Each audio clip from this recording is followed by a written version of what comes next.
বুঝলে মতি, বাড়িতে গেলে না আর ভালো লাগে না, বাড়িটা ফাঁকা ফাঁকা ফাঁকা ফাঁকা লাগে।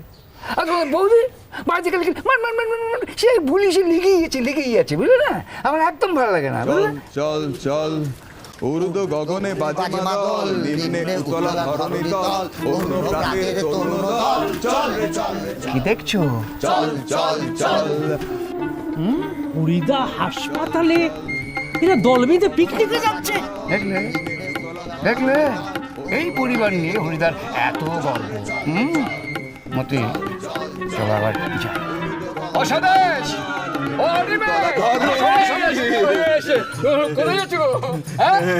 পালাবার পথ নাই রে, ও তোর জম আছে পিছে, ও তোর জম আছে পিছে। বলছিস ইদু দাদু আমাদের হালকাই আছে, একটু তাড়া আছে। তার মানে তোমরা সে দেখতেই পাচ্ছ কোথায় যাচ্ছ, তো কোথায় যাচ্ছ? পিকনিকে যাচ্ছ বুঝি? না না না, আমরা পিকনিকে যাচ্ছি না, আমরা যাচ্ছি। চুপ করো না। অত কথা বলে না, আপনারা বলুন তো দুজনে আমরা কোথায় যাচ্ছি? কোথায়? এটা তো আমাদের বলনি স্বদেশ, পাছে আমরা সঙ্গ নিই। হ্যাঁ বুঝলে মতি, হরিদা এখানে থাকলে চোখে আঙ্গুল দিয়ে দেখে যেতে পারতাম তার পরিবারে, তার জন্য কত দুঃখ। ইদু দাদু এটা না একটু বাজে হয়ে গেল, না জেনে শুনে না কথা বলা ঠিক নয়। আমরা ইয়েতে যাচ্ছি না, আমরা ইয়েতে যাচ্ছি, মানে আমরা পিকনিকে যাচ্ছি না, হাসপাতালে যাচ্ছি। দাঁড়াও দাঁড়াও, তুমি কেমন টোপাই পেয়েছো? হ্যাঁ, এইসব নিয়ে তোমরা হাসপাতালে যাচ্ছ? হ্যাঁ গো সিধু দাদু, আমরা হাসপাতালে যাচ্ছি।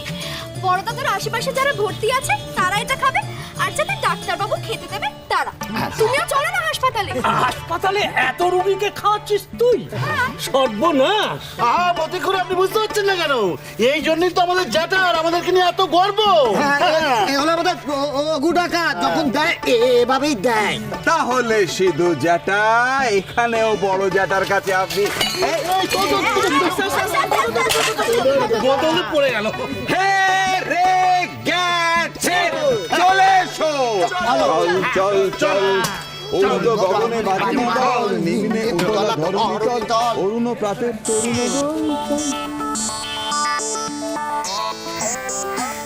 মতি, একটা মেয়ে পরিবারে এরকম পরিবর্তন নিয়ে এলো, ভাবাই যায় না। না সিধুদা, সংসার সুখের হয় রমণীর গুণ, এ তো জানাই কথা। হরিদাই জিতে গেল।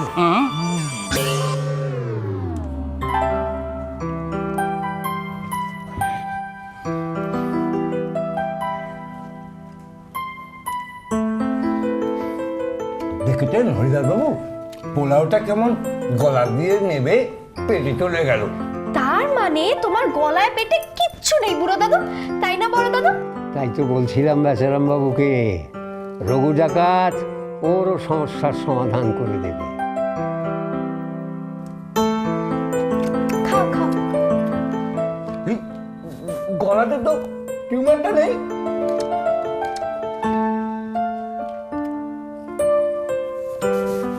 পেটেতেও নেই। তার মানে আপনি সেরে গেছেন। টুপিটা খুলে দেন।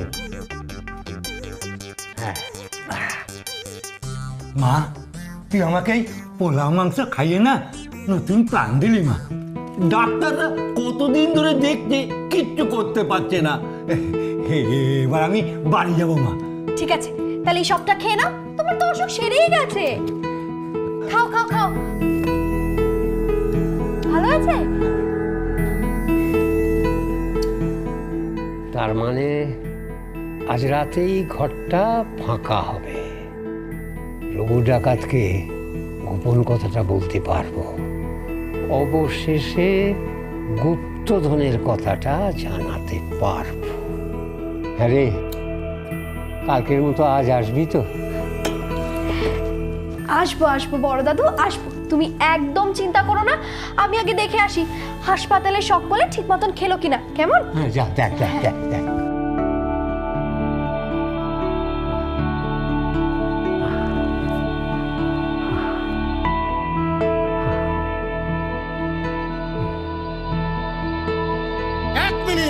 লক্ষ্মীমা বলেছে সবাইকে বেশি বেশি করে দিতে। হ্যাঁ,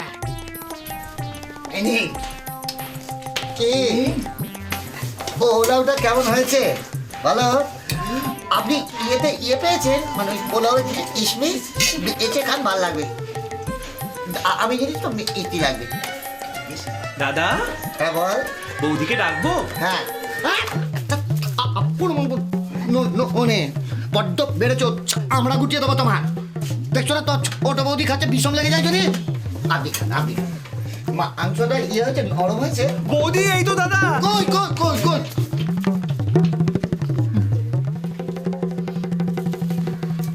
এই আমার ছোট বোন আলু চটকে বড় আদরের ছোট বোন এই আমার আপনি খান আপনি খান। একটু উশি হার নেই রে, দে না না বড় আদরের ছোট বোন। সত্যি আপনারা রুগীদের জন্য যে এত কিছু ভেবেছেন এটা কখনো বলা সম্ভব নয়। তবে হ্যাঁ, সমস্ত রুগীকে দেওয়া সম্ভব হয়নি, কারণ বারণ আছে তো। সে তো বটেই। তবে যারা খেয়েছে সবাই তৃপ্তি সহকারেই খেয়েছে। যাক ওইটুকু হলেই যথেষ্ট। আর হ্যাঁ, আপনার বৌমাকে কিন্তু এর জন্য অসংখ্য ধন্যবাদ। আমি বলে দেবো, আসলে ওই রকম পাগলি জানেন তো, মানে আমার বৌমার মতো বৌমা না কোটিতে হয় না জানেন। মানুষকে এত ভালোবাসে না, আর কি খাওয়াতে ভালোবাসে ভাবতে পারবেন না। বাহ, এই একটা কথা ছিল। হ্যাঁ বলে ফেলুন, কি আছে? না আপনি খাচ্ছেন? আরে বলুন না, কোনো অসুবিধা নেই, বলুন বলুন, বলে ফেলুন। এই আমার জ্যাঠার অপারেশনটা একটু পিছিয়ে দেওয়া যায় না? সেটা কি করে সম্ভব? অপারেশনটা যত তাড়াতাড়ি সম্ভব করে ফেলুন, বেশি দেরি করবেন না কিন্তু। আর টাকা পয়সার জোগাড় সেটা আপনাদের ব্যাপার, সেটা আপনারা বুঝে নেবেন। তবে খুব শীঘ্রই তাড়াতাড়ি করে ফেলুন।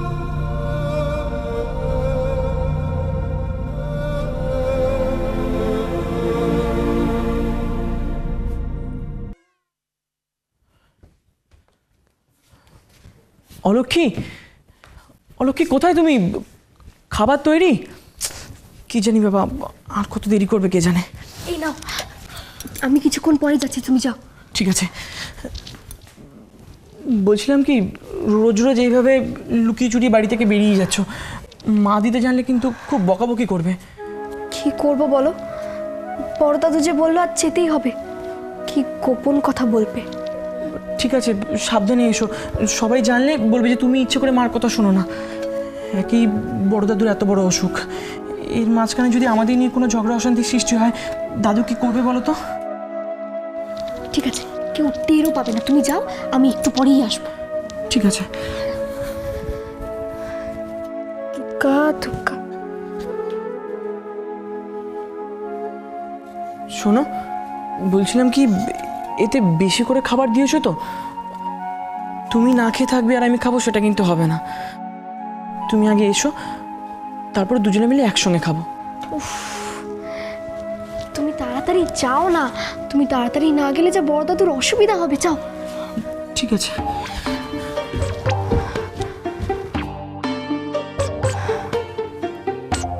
যাক বাবা, আজ তাড়াতাড়ি পোশাকটা পরে বেরিয়ে যাব।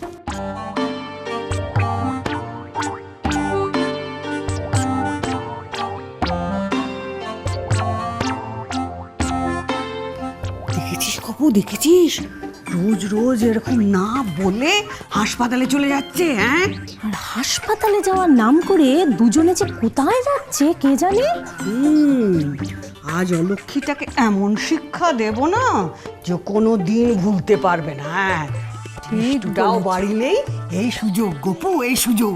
একদম ঠিক কথা বলেছো মা, তুমি ঠিক কথা বলেছো। ওই মেয়েকে আজ যদি আমি চুলের মুঠি ধরে ঘরে বন্ধ না করে রেখেছি, তাহলে আমার নামও গোপারানি নয়। বারে বারে ঘুঘু তুমি খেয়ে যাও ধান, এইবারে আমি তোমার বধিব পরাণ।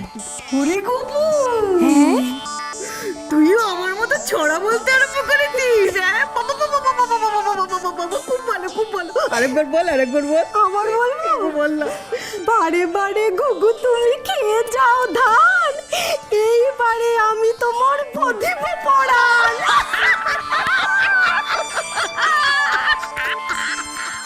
এই অপারেশন থিয়েটার থেকে বেরোলে আমি দাদাকে বলি যে দাদা আমি তোমার সঙ্গে আর কোনোদিনই ঝগড়া করবো না। আর মাছ নিয়ে তো সুন্দর করবোই না। দাদু, আলোটা নিভে গেল।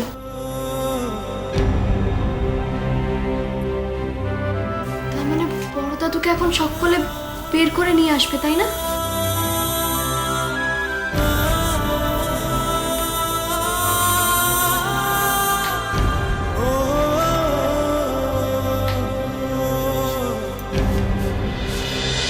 সংসার সুখের হয় রমণী